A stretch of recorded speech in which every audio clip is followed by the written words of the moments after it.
Hello and welcome to Sports Fan Entertainment, continuing my 2017 NFL Draft Scouting Reports, and today we're talking about quarterback DeShone Kizer out of Notre Dame. And you're already hearing the narrative that there are no franchise quarterbacks in this 2017 NFL Draft, and I started to believe that narrative as well. But when I sat down and watched DeShone Kizer, I actually saw a lot of things that I liked, and I think we may have a franchise quarterback here in DeShone Kizer. He is not an Andrew Luck type prospect, but man, I think there's a lot to like with DeShone Kizer. Let's start with his build.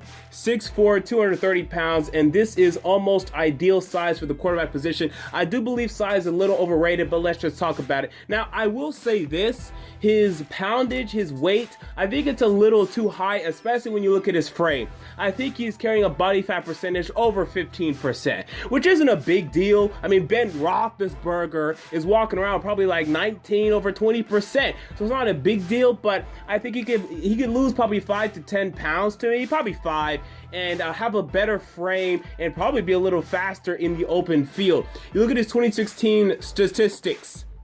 Over 2,900 passing yards for DeShone Kizer, and that's not too many yards. Deshaun Watson blows him away, but I liked what I saw in terms of him being the main engine for his offense, and he only played in 12 games, and also a couple of these games, against one game specifically against NC State, was just a horrible rainstorm where no one could throw the football at all. So I think this number is a little deceiving, as is his completion percentage, only lying at 58%. He is not the most accurate quarterback, but I did see accuracy from him, and that NC State game really hurt his completion percentage total because that was an absolute monsoon. Go back and watch the highlights of this game and you'll see why his completion percentage was hurt. His season total was hurt just by that one game. We look at his touchdown to interception ratio and it's good. Okay, 26-9 is good. Now, of the 9 interceptions that he had, he probably could have had 12 or 13. I saw a number of dropped interceptions, but I still like that total. His projected 40 time. Now, I'm seeing some people, some websites having him in the 4.8 range. CBS Sports, I believe, had him at a 4.84. I'm going to go lower. I'm going to say 4.77 because I did see some burst out of DeShone Kizer. You look at his run against Stanford. You look at his run against Texas that he had. You can see some bursts there. I think he's quicker than Jameis Winston coming out. Very much so. It's not even close. So I think it's going to be 4.77. And I think he's quicker than Dak Prescott. It's close, but I think he's just a little bit quicker. And Dak Prescott, I want to say, we're on a 4.80. It could have been a 4.78, something like that. And I think he's just about there, but a little bit quicker. Look at his strengths. Okay, so again, his size, we already talked about that. How about his arm strength? I mean, really, it's terrific arm strength. It's not going to be the best in the league, but it's going to be pretty damn close. So instead of being Jay Cutler, I think it's going to be Matthew Stafford. And that's pretty damn good for the NFL. Terrific arm strength. You even saw a play, I want to say, at the end of the first half against Michigan State, I want to say. He was at his own 35-yard line, the play right before the halftime. He launched a ball 65 yards in the air. No one thought, none of the defensive backs thought, and barely his wide receivers thought the ball was going to get to the end zone, and it did, and the wide receiver just barely missed the ball. That showed you that this guy, he can unload the football, and you love that trait. Yes, arm strength can be overrated, but man, it's a nice quality to have when he can zip passes over down the boundaries, deep on a rope. You love that quality. I like that quality at least, and he has it. You look at his intermediate to deep accuracy. I think it's really good. Now, he's not the best. He's not always going to be on point before a prospect coming out of college. I think he's one of the better deep intermediate accuracies that I've seen. And since probably Jameis Winston, when he came out of Florida State, I really like his deep and intermediate accuracy. In his mobility. Now, he's not going to compare well to Marcus Mariota or Colin Kaepernick, but he does have very good mobility for his size. He can move around, and he ran the ball a lot. And I even want to say he ran the ball more than Deshaun Watson, especially a higher percentage. I know that, okay, because DeShone Kizer, I want to say, threw the ball, let's say 320 attempts, and he rushed the ball over 150. So a very high percentage of runs to throws. And the good thing I like though was all of his runs were designed runs or zone reads. It's not that he loves to take the ball, tuck it and run. No, he runs the ball a lot because that's what the Notre Dame offense had him doing, and he was very successful at it, and he knows how to maximize his yardage, and he's very dangerous in the red zone when it comes to using his legs because it's so hard to bring down. His weaknesses: inconsistent short accuracy. Sometimes it's just god awful, and it's so surprising. I mean, he has trouble hitting a damn wide receiver screen, a damn running back screen. There'll be a wide receiver, Equanimeous St. Brown, over to his right side. He tries to hit him. The ball goes straight to the ground. I saw so many ground balls. I thought I was watching, I don't know, bowling, because this guy would just throw the ball straight to the ground and watch it roll to the wide receiver. And I saw some mechanical issues. His follow through being too long, his hips not swaying correctly,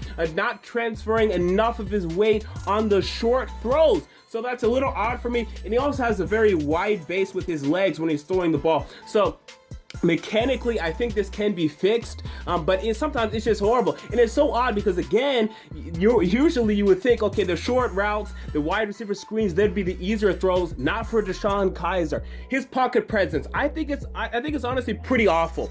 Now, it's not the worst I've seen. He doesn't see ghosts, but the problem is he doesn't see anybody. Okay, so he'll get blindside sacked so many times. He'll get blitzed, and he'll think that he'll be able to elude, and he won't be able to. He's not very elusive in the pocket at all. Okay, he's a guy that can sometimes escape pressure, but normally will not. His pocket presence needs work, and I don't think you're really going to see much improvement here, because I rarely see improvement here. It's really innate. Okay, you can sense pressure, you can sense things, so you're going to have to hope that, number one, you have a good offensive line to protect him, and number two, that he can set the offensive line up for success pre-snap. Because if there is a blindside blitz or just a blindside rusher coming on, he will not see him most likely, and he is screwed. And even if he does see him, he probably won't be able to elude him or evade him. And he doesn't throw the ball out quick enough for me.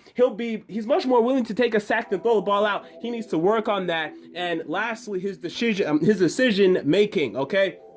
It's not great. It's pretty good normally, but you do see some throws that you wish he wouldn't make. And also a horrible timing of games. He was a quarterback for Notre Dame that this year went 4-8, and a lot of these losses he had a good integral part in, especially the game against Duke, where he threw a horrible interception with 5 minutes left. A game against Stanford, where he threw an interception, a pick six, to let Stanford back into the game. His decision making needs to improve. Situation football needs to improve from DeShone Kizer. I compare him to Cam Newton and Jameis Winston, and as prospects, I think he's more advanced than Cam Newton coming out. As a passer, nowhere near as athletic.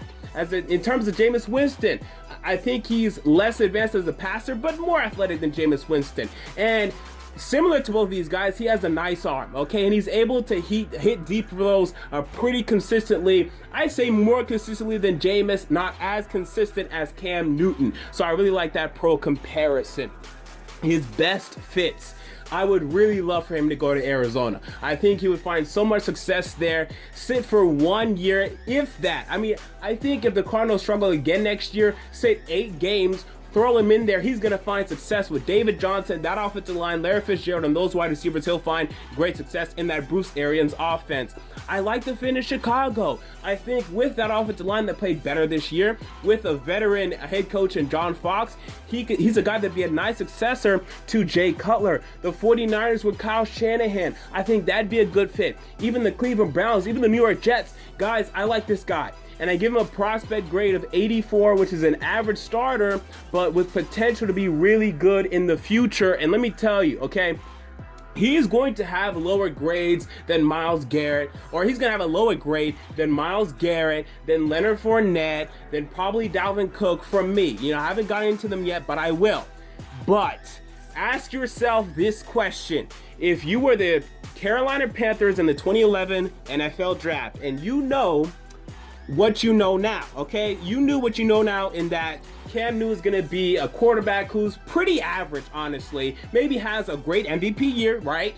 Leads you to a Super Bowl, whatever. Would you still take him over J.J. Watt?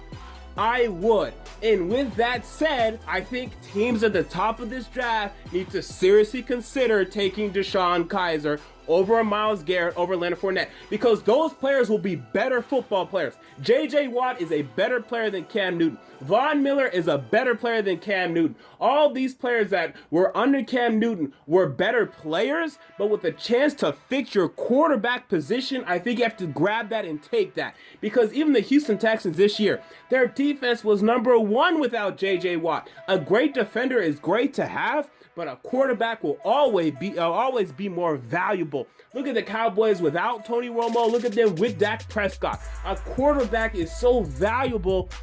And I think with DeShone Kizer, with all the traits that I saw on film, I think this is a guy that, I don't know if he's ever going to be great, but he definitely has the potential to be. I know that. And as long as he can just fix his pocket presence and you can surround him with a good offensive line, man, this guy can find success. And I really like his intangibles. Listening to this guy, just open up a press conference, listen to this guy talk about the game. So intelligent. If I were to draw up or just mock what my quarterback would sound like, at least, he is that. He replicates that to a T. He's fantastic. He's going to be a great leader for a franchise. And to conclude, okay, with incredible arm strength, prototypical size, and excellent leadership. A lot of Notre Dame executives and coaches love talking about his leadership abilities.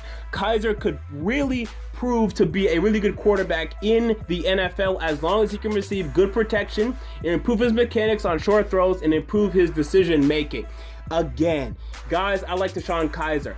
I don't think he's as good as an Andrew Luck coming out or even a Jameis Winston coming out, but I think he's going to prove to be in the mid-tier of quarterbacks in the NFL, similar to what Carson Palmer was early, similar to what Matthew Stafford was early, similar to what Jameis Winston has proven to be, but you need to give him a good offensive line. If you don't give him a good offensive line, you're in trouble. And I still think, though, he'd be a below-average starter. I think you look at him and you'd say, oh, there's a guy that, man, we need to protect this guy because we see so much upside from this guy. Maybe like an Eli Manning. That's another good comparison. Their games aren't that similar, but a guy where if you give him help, he will succeed. If you don't, he won't be great, but he'll still be good enough to start for you. I think we're looking at a starter. I think we're looking at a starter here. I can't say that definitively about Deshaun Watson, but I can say that definitively about DeShone Kizer. And watch, as 2 or 3 or 4 years from now, I'll look back upon this video saying, what the hell was I thinking? But I like Mr. DeShone Kizer. So there you go. Those are my thoughts on DeShone Kizer, the quarterback out of Notre Dame. What are your thoughts? Comment down below. I want to know. If you enjoyed the video, make sure to like, comment, and most importantly, to subscribe. And until next time, this has been the MJ Take on Sports Fan Entertainment, and I'm out. Peace.